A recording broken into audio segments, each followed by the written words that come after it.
stories, members of the Civil and Local Government Staff Association Ghana CLOGSAG have issued a stern warning to government to stay clear of their pension funds, else incur the wrath of workers. The finance minister last month hinted at attempts to include some pension funds in the domestic debt restructuring program, but addressing members of CLOGSAG to mark the May Day celebration here in Accra. Deputy Executive Secretary Kojo Kakrani says workers will not allow their pension to be included in the debt exchange program.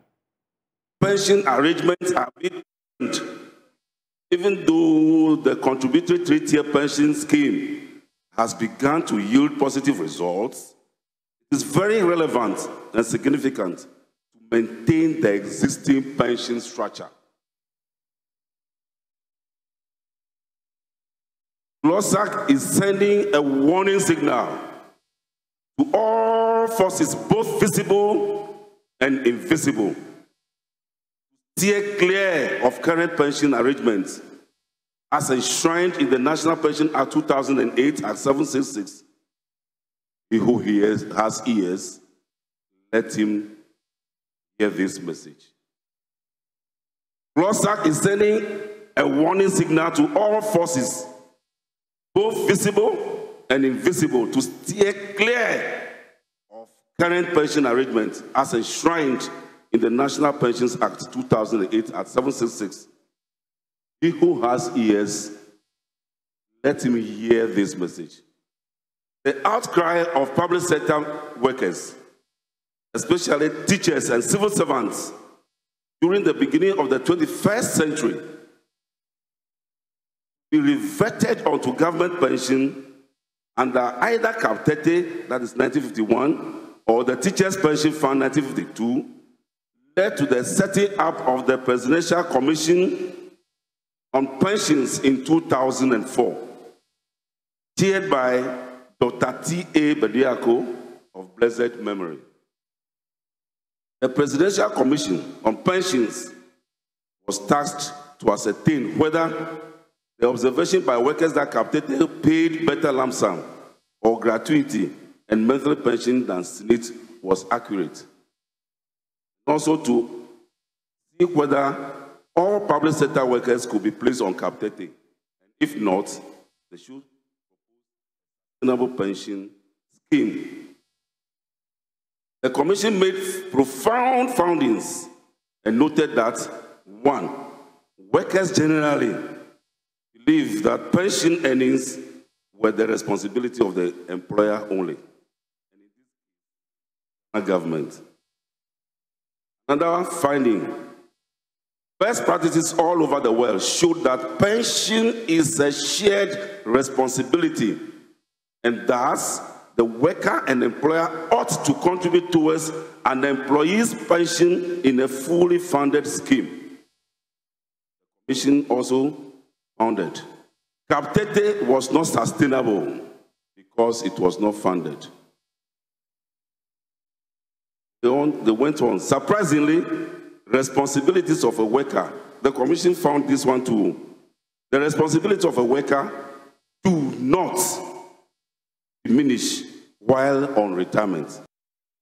Well, the Trade Union Congress has called on government to convert the National Cathedral into a national hospital, insisting the project cannot pass for a priority and should be discontinued. The cathedral, a pet project of the President Akufo-Addo, has been embroiled in controversy over cost and relevance. Addressing workers to mark the May Day celebration in the Upper East Regional Capital, Secretary General of the TUC, Yao Ban, said the current economic circumstances of the country does not support the construction of such edifice.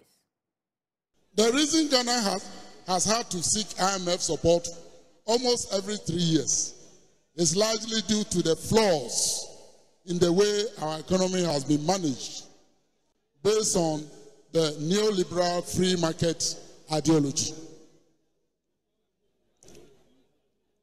We would like to reiterate our well-known position that the IMF program can never take us out of this crisis. Our history of engagements with the IMF provides ample evidence that IMF-sponsored programs and policies cannot change our economic circumstances. Another IMF program will only impose more economic burden on us. We have to change the situation ourselves as Ghanaians. We believe strongly that government can lead us out of this crisis. And the government can do so by cutting expenditure on non-essentials, including the need to stop spending our hard-earned revenue on a national cathedral.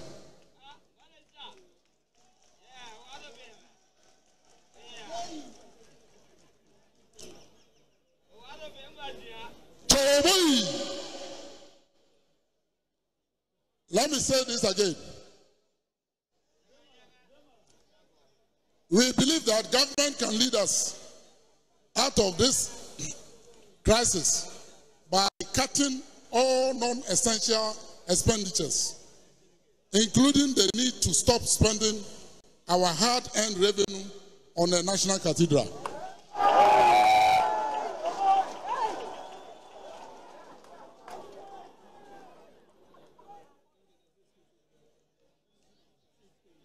I'm sure the president will have something to say about this.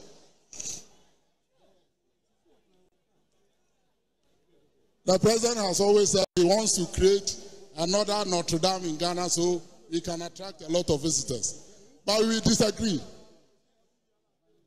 In fact, comrades, it will be better to convert the project into a national hospital.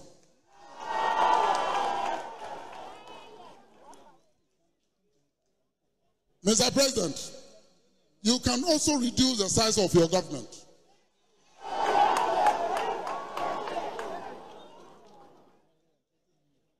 Ghana has too many ministers and deputy ministers. Choboy, revenue mobilization. We acknowledge the efforts government is making. But those efforts must be intensified.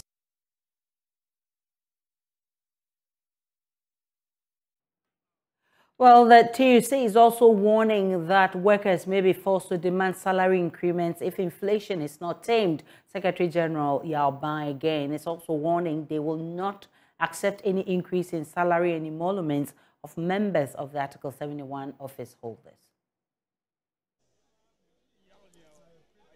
The first thing we want to do, if we really mean to protect incomes, is to protect jobs. We need to protect the jobs that afford workers the opportunity to earn regular incomes. Too many workers are losing their jobs in Ghana because some employers are abusing their rights to hire and fire.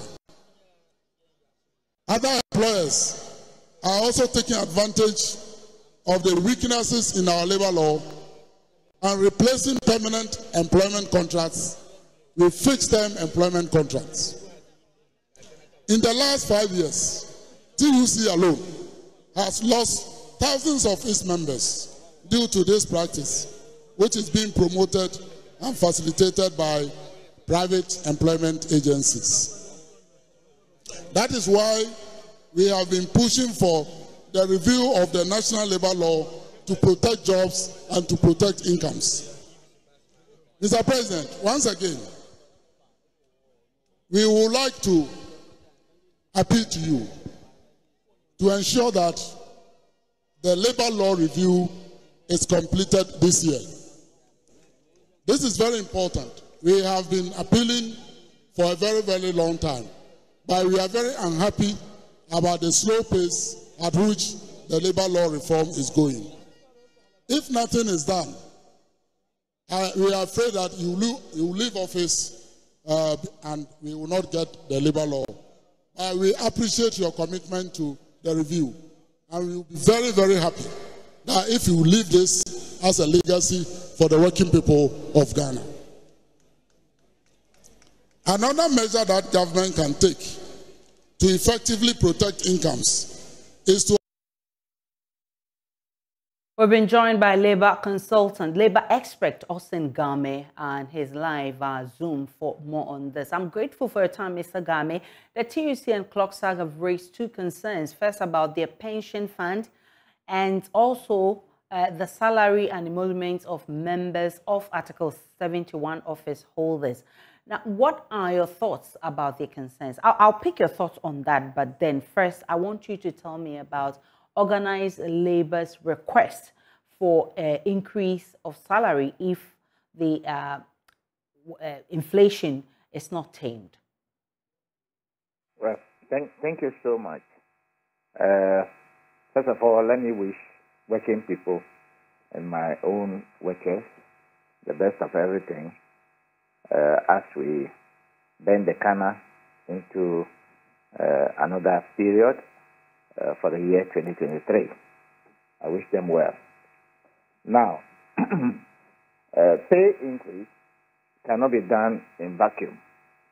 I agree that inflation has always been a concern, a bane for working people and the general public. We do not even have to wait for only inflation. There are several ways that it affects like changes in our taxes and many other things can definitely make us suffer loss of income. So when you get to the table, what are the things that can be considered? First and foremost, it's about the business itself. My friend, the Secretary General, talks about sustainability and protection of jobs. Yes, that is the paramount thing to do. If we can protect the jobs, it will come from how we produce and how we market and the income we generate as the people to enable us to distribute, or if you like, disburse.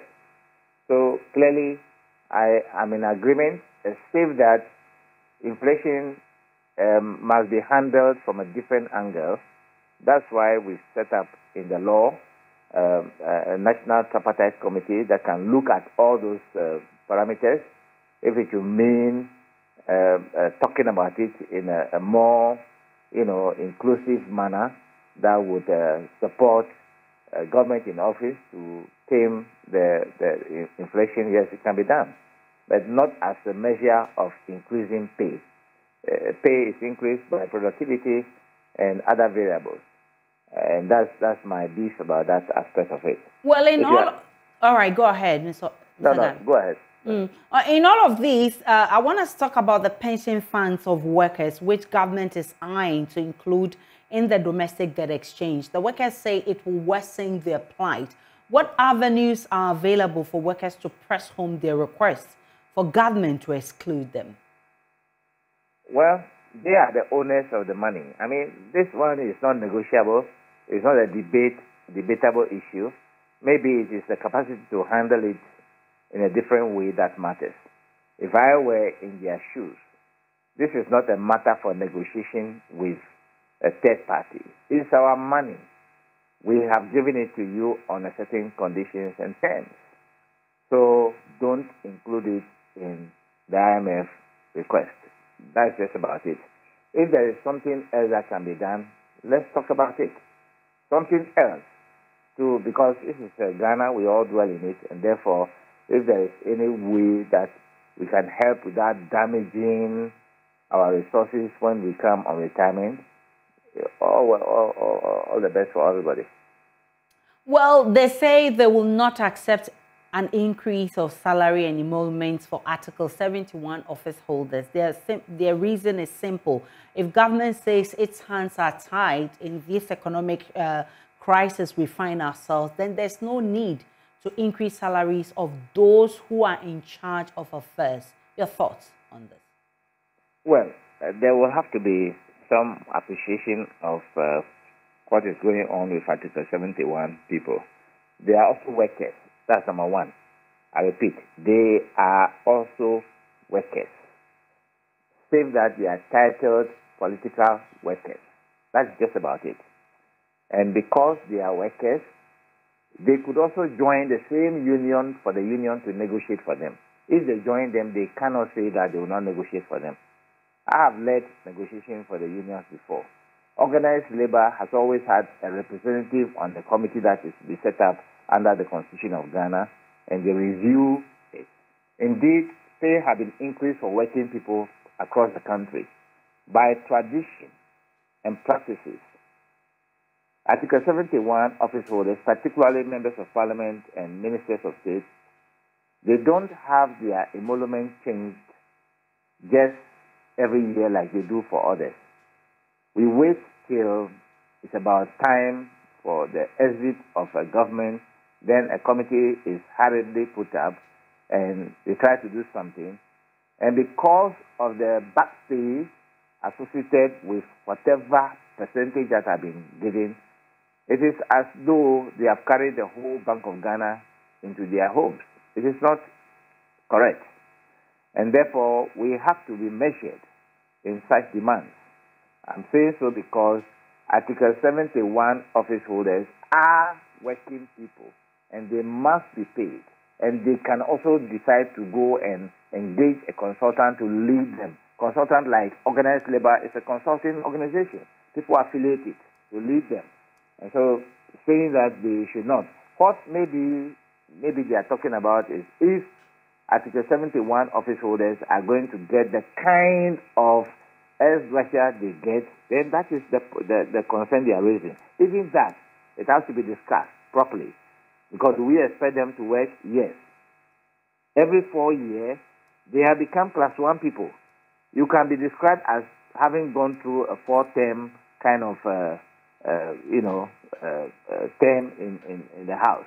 But it doesn't really matter. As soon as you are voted for and you return, you are back to square one, as though you are now coming in new, even though you have the experience. And so it has to be understood from that perspective. And we must have, because of lack of inclusivity and having a good conversation about this subject matter, we are always a bit jaundiced about it. Let's confront the issue properly, have a good conversation about it. I'm not going to go to Parliament today or tomorrow, so I'm not speaking for myself. Let's be professional here. But would you blame workers whose salaries have not been increased for quite some time now, but have to actually meet the demanding situation of skyrocketing prices of goods and services just to put food on the tables of their families? And would it be fair for them to say that if Article 71 holders' salary will be increased, then workers' salaries must also be increased? But two sides of the coin. First part of the coin is that workers' pay have been increased and inputted into the budget already. That the same percentage can be visited or a reduced percentage can be given to the same Article 71 people who are also workers. I maintain that. It's very, very important. The second part of the coin is this. What we need urgently in Ghana is high-quality leadership. We don't just need leaders to occupy any of the offices in Ghana. We need high-quality leadership. And who can think outside the box and meet the directive principles of state policy as contained in the 1992 Constitution, the cornerstone of what we should be doing in this country. We don't need any special manifesto. We don't need any special policy. The whole directive principles of state policy is a complete policy. All we need to do is to flesh it.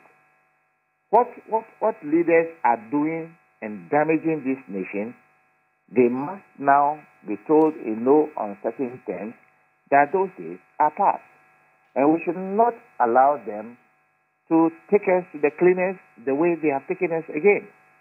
The way we would expect the leaders to come on board now, especially in 2024, there has to be a complete paradigm shift from the traditional mechanistic way of thinking and doing things in this country.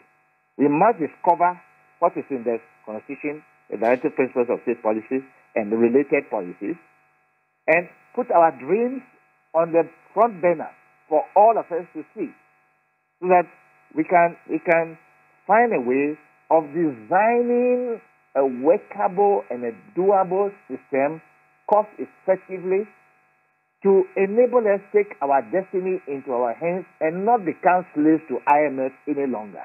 That I agree with the organized labor. No more.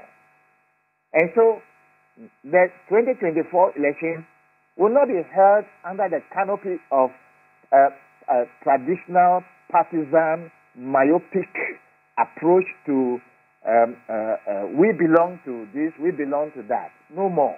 I will get into the trenches with you people. We'll talk about it extensively in a civilized way. No business of we are from this region and this region.